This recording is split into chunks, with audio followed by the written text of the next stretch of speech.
The senior electrical engineer's idea is not entirely correct. While using current-limiting fuses, specifically RK-1 fuses, can reduce the short-circuit current, this action does not eliminate the need for a short-circuit current calculation. AIC, which stands for amperes interrupting capacity, is the maximum amount of current an electrical panel can safely interrupt without failing. The AIC rating of a panel must be equal to or greater than the available short-circuit current at the point of installation. The interrupting rating of a fuse is the maximum current that the fuse can interrupt without exploding. This interrupting rating is typically much higher than the AIC rating of an electrical panel. However, the interrupting rating of the fuse does not guarantee the panel's AIC rating. If the utility transformer information is unavailable, there are several methods to calculate the AIC rating. Firstly, estimating from past experience. If there are similar buildings or facilities nearby, it's possible to check their utility information or consult with local utility companies to obtain estimated transformer capacities. Secondly, use the National Electrical Code, known as NEC tables. The NEC provides tables that estimate the short-circuit current based on building type, occupancy, and other factors. Thirdly, contact a professional electrical engineer.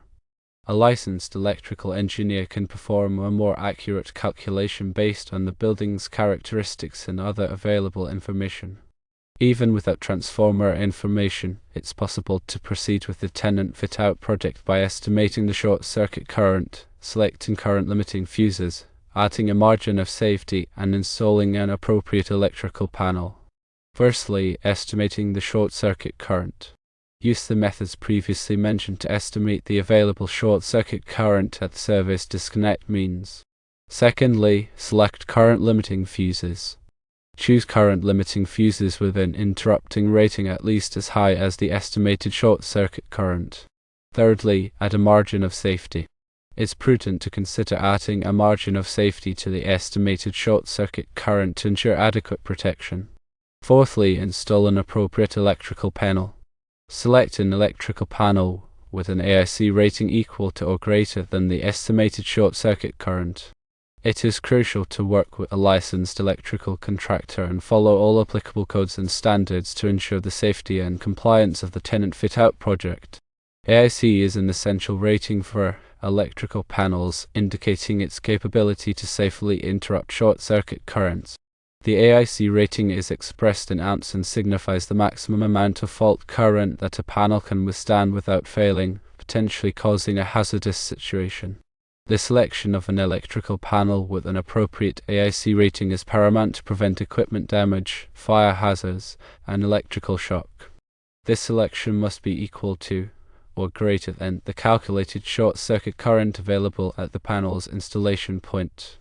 When determining the necessary AIC rating, one must consider the potential short-circuit current that could occur at the panel.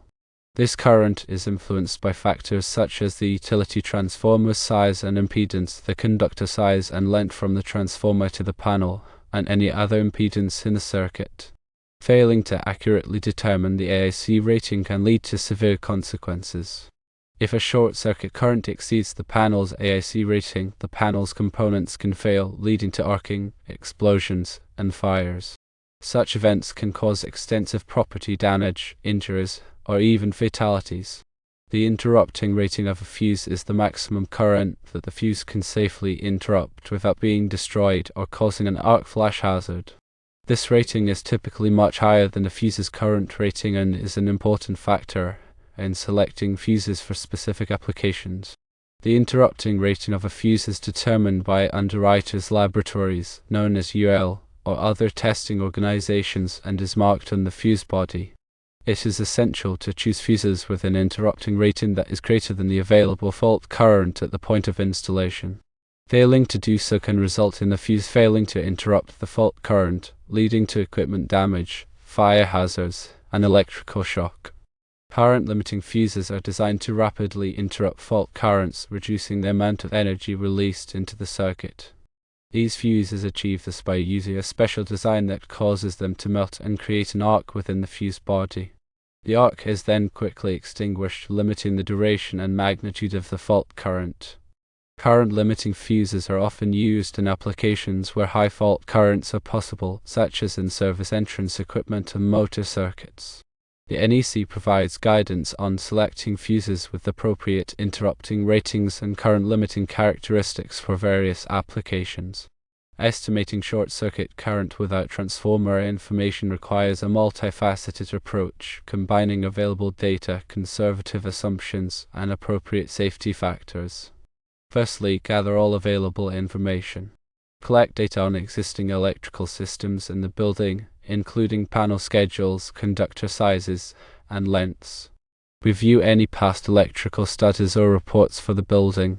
Consult with the local utility company for any available information on their service to the building, even if specific transformer data is unavailable.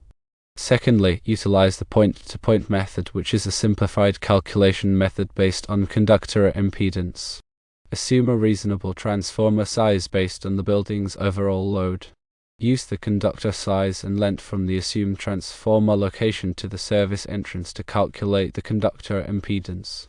Apply a standard formula to estimate the available fault current at the service entrance. This method relies on assumptions and may not be as accurate as a full short-circuit study.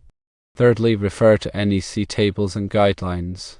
The NEC provides tables that can help estimate fault current levels based on building type, occupancy, and service size. These tables offer conservative estimates and should be used with caution. Utilize NEC tables, such as those in Article 240.86, which provide guidance on selecting series-rated overcurrent protective devices. These tables allow you to coordinate fuses and circuit breakers to achieve adequate protection even if the exact fault current is unknown. Fourthly, consider worst-case scenarios. When estimating fault current, always err on the side of caution and assume worst-case scenarios. For example, assume the utility transformer has the lowest possible impedance and the shortest possible conductor length. Add a safety factor to the calculated fault current to account for uncertainties in the estimation process. Fifthly, consult with a qualified electrical engineer. Engage a qualified electrical engineer to perform a comprehensive short-circuit study. The engineer can utilize specialized software and modeling techniques to estimate fault current levels more accurately. They can also assess the impact of different scenarios and provide recommendations for selecting appropriate overcurrent protective devices and equipment. Sixthly, utilize current limiting devices. Install current limiting fuses or circuit breakers at the service entrance to reduce the magnitude of fault currents. These devices can significantly reduce the stress on downstream equipment and improve the overall safety of the electrical system. Ensure that current limiting devices are properly coordinated with other overcurrent protective devices in the system. Seventhly, implement overcurrent protection coordination. Coordinate overcurrent protective devices to ensure that the device closest to the fault clears the fault first, minimizing the impact on the rest of the electrical system. Perform a coordination study to determine the appropriate time current characteristics for each overcurrent protective device. This study should consider the estimated fault current levels and the characteristics of the connected equipment. Eighthly, conduct regular inspections and testing.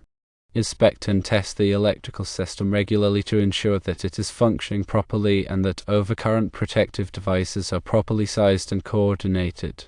Perform infrared scans to identify any hotspots or potential problems. Conduct breaker coordination studies to verify that the overcurrent protective devices are properly coordinated. Ninthly, document all assumptions and calculations. Maintain detailed records of all assumptions, calculations, and engineering judgments made during the estimation process. This documentation will be valuable for future reference and for demonstrating compliance with applicable codes and standards. Review and update the documentation regularly to reflect any changes to the electrical system. In summary, estimating short-circuit current without transformer information requires a combination of data gathering, calculation methods, conservative assumptions, and expert consultation. By following these steps, it is possible to develop a reasonable estimate of fault current levels and select appropriate overcurrent protective devices to ensure the safety and reliability of the electrical system. It is essential to prioritize safety and compliance with applicable codes and standards throughout the estimation process. The NEC, published by the National Fire Protection Association, known as NFPA, provides comprehensive guidelines for electrical installations, including requirements for short-circuit current calculations and overcurrent protection. Key NEC articles relevant to this topic include firstly, Article 110.9, which addresses interrupting rating. Equipment intended to interrupt current at fault levels must have an interrupting rating sufficient for the nominal circuit voltage and the current that is available at the line terminals of the equipment. Equipment must be suitable for the available short-circuit current. Secondly, Article 110.10, which covers circuit impedance, short-circuit current ratings, and other characteristics. The overcurrent protective devices, the total impedance, component short-circuit current ratings, and other characteristics of the circuit to be protected must be selected and coordinated to permit the circuit protective devices to clear fault to limit the damage to electrical equipment. Thirdly, Article 230, which is for services. This article covers the general requirements for service conductors and equipment. Fourthly, Article 240, which is for overcurrent protection. This article provides detailed requirements for overcurrent protection devices, including fuses and circuit breakers. Fifthly, Article 250, which is for grounding and bonding. This article covers the requirements for grounding and bonding electrical systems to minimize the risk of electrical shock and fire. Sixthly, Article 430, which is for motors, motor circuits, and controllers. This article provides requirements for protecting motors and motor circuits from overcurrent and short-circuit conditions. Seventhly, Article 440, which is for air conditioning and refrigerating equipment. This article provides requirements for protecting air conditioning and refrigerating equipment from overcurrent and short-circuit conditions. Specific NEC tables relevant to short-circuit current calculations and overcurrent protection include firstly, Table 310.15b16, which is allowable ampacities of insulated conductors rated upturn including 2000 volts, 60 degrees Celsius through 90 degrees Celsius, not more than 3 current-carrying conductors in raceway or cable or earth. Secondly, Table 430.52, which is maximum rating or setting of motor branch circuit, short circuit, and ground fault protective devices. These tables provide guidance on selecting appropriate overcurrent protection devices based on the application and the characteristics of the electrical system. The estimation of available short-circuit current is a critical step in electrical system design and safety. While obtaining transformer information is ideal, alternative methods can be employed when this data is unavailable. These methods include utilizing impedance values, consulting utility companies, employing software tools, and referring to NEC tables. Regardless of the method used, it is essential to exercise caution, apply appropriate safety factors, and consult with qualified electrical engineers to ensure the safety and reliability of the electrical system. Additionally, regular inspections, testing, and documentation are crucial for maintaining a safe and compliant electrical installation. NEC tables, such as those found in Chapter 9, can provide impedance values for conductors, which can be used in calculations. The local utility company may be able to provide information on the available fault current at the service entrance, even without specific transformer details. Specialized software tools can assist in estimating short-circuit current based on system parameters and component characteristics. Current limiting devices can reduce the magnitude of fault currents, improving system safety. NEC Article 240.86 provides guidance on selecting series-rated overcurrent protective devices. Overcurrent protection coordination ensures that the device closest to the fault clears the fault first. Regular inspections and testing can identify potential problems and ensure system integrity. All assumptions, calculations, and engineering judgments should be thoroughly documented. Short-circuit studies should be conducted regularly to verify the adequacy of the electrical system. Consulting with a qualified electrical engineer is essential for complex or critical applications. Safety should always be prioritized throughout the design, installation, and maintenance of electrical systems.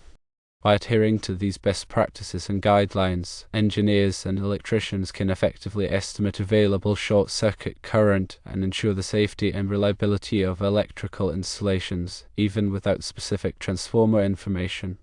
Accurate estimation of short-circuit current is crucial for selecting appropriate electrical equipment and ensuring the safety of personnel and property.